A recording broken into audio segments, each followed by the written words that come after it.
Hey everyone, welcome back. Last time we talked about how Salem suddenly became overcrowded. Officials were traveling in and out of town, witnesses were arriving for examinations, families came hoping to visit imprisoned relatives, and merchants followed the growing crowds. And curious spectators began showing up to just see what all the commotion was about. And all of those people needed food, drink, lodging, and information. And as the owner of a busy tavern, Mary Padishal Gedney was in a pretty good position to provide for all of that. Now, here's something I've noticed throughout history. When a crisis unfolds, most people focus on the people at the center of the story. They focus on the victims or the people making the decisions. But there are always people operating outside the main events, just along the periphery, the everyday laborers and business owners, the innkeepers, merchants, and such. The people who aren't causing the crisis, but whose lives are still affected by it. And sometimes those people can end up being hurt or benefiting from the circumstances that they didn't create. That's where Mary's story gets interesting. Sometime around the period of the first accused witches receiving their final, often fatal sentences, Mary made a move that probably caught a lot of people's attention. She petitioned for and received permission to expand her business. Now, think about that timing for a minute. Accusations were still spreading. People were sitting in jail awaiting trial. Some trials were ongoing, and a few had met their demise as a result of being found guilty. Families were being torn apart. People were losing everything. Stress and tensions were mounting. And in the middle of all of that, Mary decided to grow her tavern. Now, I don't know about you, but I can imagine that was generating a few conversations around town.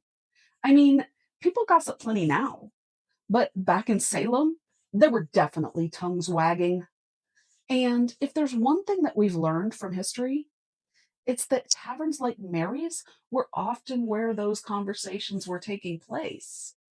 Today, we see similar situations all the time.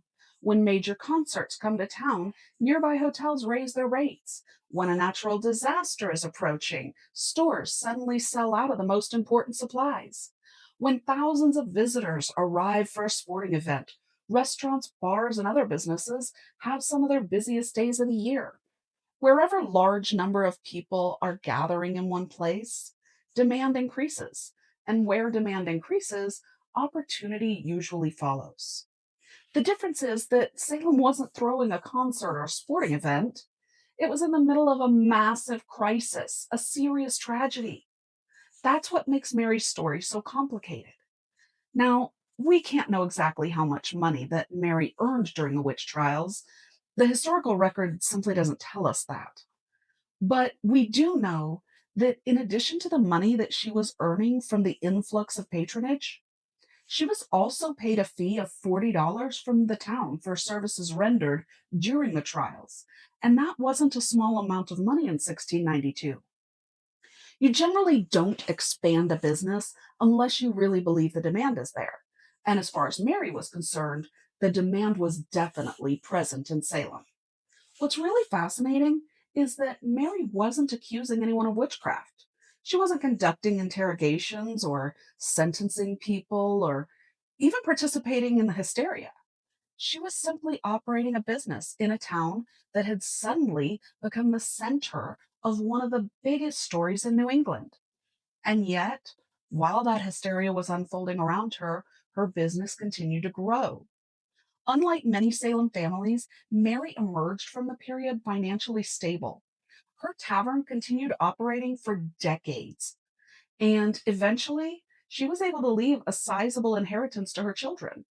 The story leaves us with some uncomfortable realities, because history isn't always filled with clear villains or clear heroes. Sometimes people simply respond to the circumstances around them. Mary saw an opportunity and was meeting a need. Can we falter for that? People wanted food, lodging, information, and she had the means to provide that, which enabled her to benefit.